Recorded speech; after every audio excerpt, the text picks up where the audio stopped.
Good morning मित्रांनो. आज आपण पाहूया की आपण जे गुलाबाचे फूल कुंडीमध्ये लावतो त्याला बऱ्याच वेळेस शूट्स येत नाहीत किंवा भरपूर साऱ्या कळ्या येत नाहीत. तर त्याचं मुख्य कारण काय असू शकतं, तर त्याच्यावर आपण आज चर्चा करणार आहोत. तर शूट्स येण्यासाठी कॅल्शियम, पोटॅशियम, नायट्रोजनची गरज असते. पण केमिकल फर्टिलायझर इतक्या छोट्या रोपांसाठी आणणं आपल्याला परवडत नाही.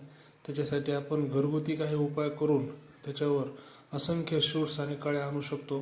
तर त्याच्यासाठी पहिला उपाय आपण घरगुती करू शकता. केळी खाल्ल्यानंतर जी साल राहते त्याला वाळवून त्याची पूड केल्यानंतर त्याच्यामधून पोटॅशियम मिळतं, जे फुलं आणि कळ्या काढण्यासाठी खूप आवश्यक असतं.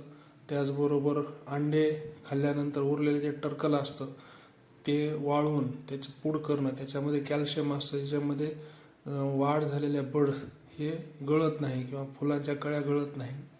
आणि तिसरं म्हणजे चहा पत्ती जी आपण यूज केलेली असते ती पण आपण फेकून देतो, तर ती फेकून न देता ती आपण वापरली झाडांच्या बुंद्यांसाठी थोडे दिवस वाळवून, तर त्याच्यामधून आपल्याला नत्राचं प्रमाण भेटतं. अशा प्रकारे पोटॅशियम, कॅल्शियम व नत्र हे तिन्ही सूक्ष्म अन्नघटक व मेन अन्नघटक आपल्या झाडांना जर भेटले तर असंख्य कळ्या आपल्या गुलाबाच्या फुलाला लागू शकतात. खूप सारे शूट्स या ठिकाणी आपल्याला लागलेले पाहायला भेटतील. तर अशा प्रकारे खत मी वापरून माझ्या गुलाबाला तुम्ही पाहू शकता, एक छोट्या छोट्या गुलाबाला कमीत कमी 10 ते 20 कळ्या, 10 ते 20 शूट्स आलेले आहेत. पानाचा पण खूप चांगल्या प्रकारे तेज आलेला आहे. तर हा गुलाब पहा, याच्यावर आपण पाहू शकतो की एका छोट्या गुलाबावर कमीत कमी 20 छोट्या छोट्या कळ्या आलेल्या आहेत. तर जे काही एक्झॉटिक गुलाब आहेत त्याच्यावर पण खूप साऱ्या कळ्या आलेल्या आहेत. तर असे छोटे घरगुती उपाय पाहण्यासाठी व आपल्या होम गार्डन, किचन गार्डन किंवा टेरेस गार्डनचे फुलं व फळं वाढवण्यासाठी आपल्या चॅनलला सबस्क्राईब करा. आवडला असेल तर, काही उत्सुकता असेल, काही क्युरियोसिटी असेल तर खाली कमेंट करा. धन्यवाद. थँक्यू.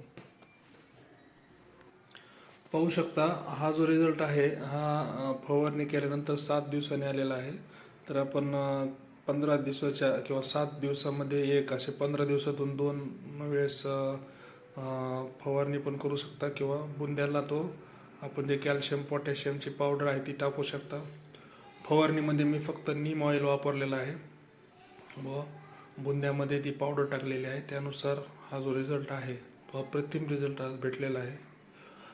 तशाच प्रकारे पुढील आपल्या व्हिडिओमध्ये आपण पाहू की वर फवारणीसाठी घरगुती काय औषध तयार केलं जाईल. त्याच्यामुळे अतिशय सुंदर असे गुलाब पाहायला भेटतील. त्याच्यामध्ये गुलाबाची क्वालिटी आणि क्वांटिटी पण आपण खूप जास्त प्रमाणात तयार केलेली आहे. तर नेक्स्ट व्हिडिओसाठी जरूर सबस्क्राईब करा, लाईक करा, आवडलं तर शेअर करा. थँक्यू.